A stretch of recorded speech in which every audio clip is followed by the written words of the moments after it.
This is a D45 from 1941. It's Sunday afternoon, 1906, Texas. Huey Calloway is riding into town.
When I was 17, I was playing the guitar. My brother had taught me everything I knew for 6 months, and I got tired of not knowing something that he didn't know.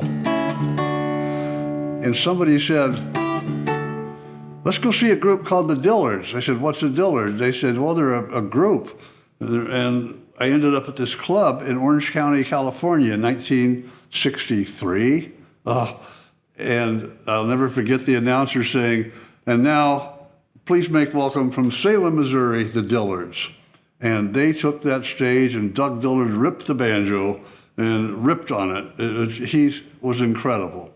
And from that point on, I said, I want to do that. I wanted to play the banjo, but I didn't have one.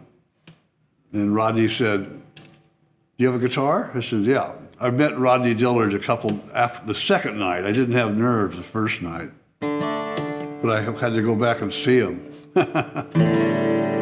And he said, take the fifth string off your guitar, put a first string on, and put an HO railroad spike right there, and you'll have a short string like the banjo.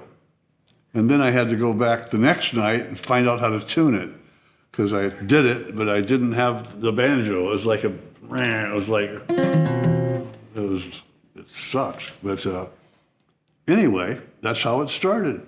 3 years later, I got in a band that was just starting, Nitty Gritty Dirt Band, and did that for 50 years. Oh my God. 50 years. 50 years. Putting the nail in the fifth fret and tuning it up the first string that was under that so it was high. I can't do it here, but it was like, that'd be the fifth string.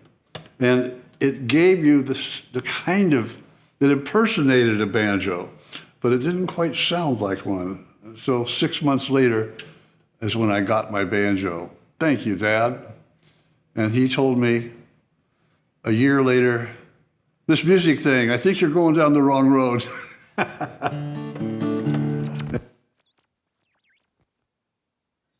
Well, one thing about this tuning on the guitar, I have this guitar tuned like a banjo.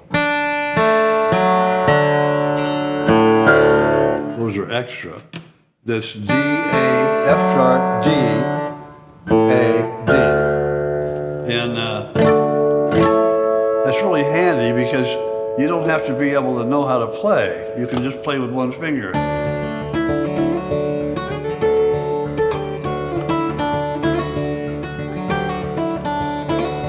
Kind of like playing a dulcimer.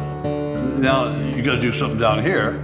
So I recommend that you do thumb, index, thumb, middle, which is thumb, thumb, index, thumb, middle.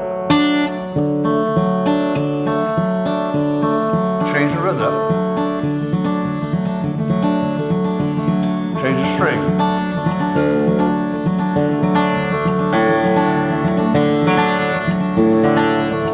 And by doing that, all you have to do is figure out some chord positions. That's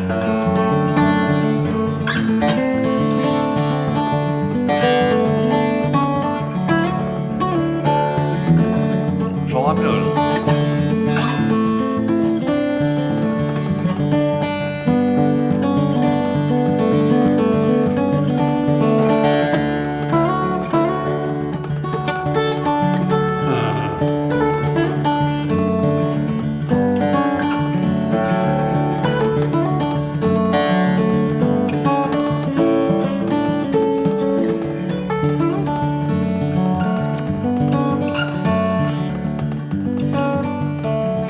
It wasn't the Dirt Band as much as my brother, Bill McEuen, who shot all the photos and produced the album.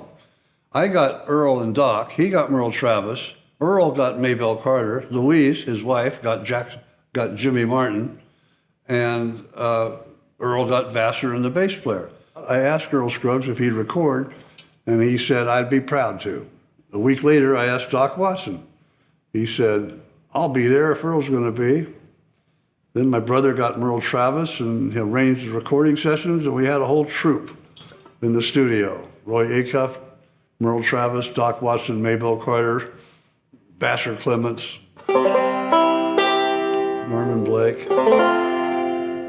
And I got to do Soldier's Joy with Earl. This is the, Earl's here, and he's not playing, he's off camera. Earl passed away in 2012. This is Soldier's Joy, the way it was in 1850.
Playing with Maybelle Carter was a real experience because she was a sweet lady. She didn't realize the impact her music had. She didn't realize that her Wildwood Flower was learned by every guitar player that was learning how to play.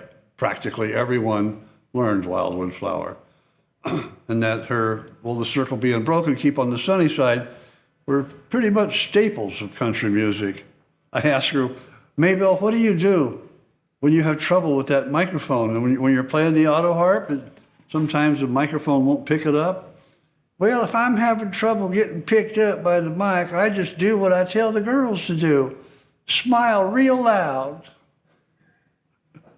And she could smile real loud. Playing with Vassar Clements, best fiddler to ever walk, because he could play jazz, swing, old-time bluegrass, old-timey, all kinds of stuff. But he couldn't read music. Could not read music. I was doing a session with Vassar once, and I put a paper in front of him on a music stand with the chords for the song. He goes, yeah, let me fix that. He turns it upside down. He goes, that's better. Yeah, he didn't look at it. He had his eyes shut most of the time when he was playing. I recorded him on a film score project, 4 or 5 years after the Circle album. I said, Vassar, come here. Come in the studio, in the control room, and listen to what you just did. And he sits here listening, plucking his fiddle a little bit. And he goes, Dad bime, I don't reckon how anybody could do that. And he couldn't do it again because he was out there in the zone that he lived in, some kind of space zone. Jimmy Martin, the king of bluegrass. He had his own personality, that's for sure, and he thought everybody had a right to his opinion. Hi, I'm Jimmy Martin, the world's best bluegrass singer. That's how he'd introduce himself. And everybody agreed. Yeah, they agreed. Well, he is. He sang with Bill Monroe. He sang on his own. And he even had a tombstone put up in the Nashville Cemetery 5-6 years before he died. Here lies the world's greatest bluegrass singer. Big tombstone. Well, the circle be unbroken, 50th year anniversary. And it's like a country Dark Side of the Moon. It's like Dark Side of the Banjo or something. And the Circle album is still in the top 20 on Amazon on 3 different charts. If it's not top 20, it's 30. And then if it's not that, it's top 10. It goes back up and down, up in that range. And we were just lucky that it all worked because we were a bunch of 20 through 24-year-old hippies from California in the studio with Roy Acuff said, I don't know if they're old boys or men. They're all covered with hair. Woody, the old Indian. That's what he called himself. He was a Choctaw. Worked for my father. He said, about that music thing, if you're playing music, if you can't play Redwing, you can't play music. I'll play a little Redwing.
If you want to get a book that's autographed by all the Nitty Gritty Dirt Band, contact Landmark Booksellers in Franklin, Tennessee.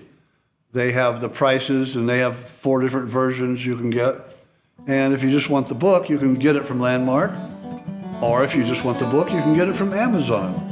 It's a little cheaper, but I sign the ones that come from Landmark. But I like a local bookstore. They're good people. And it's called Will the Circle Be Unbroken? The Making of a Landmark Album. Yeah.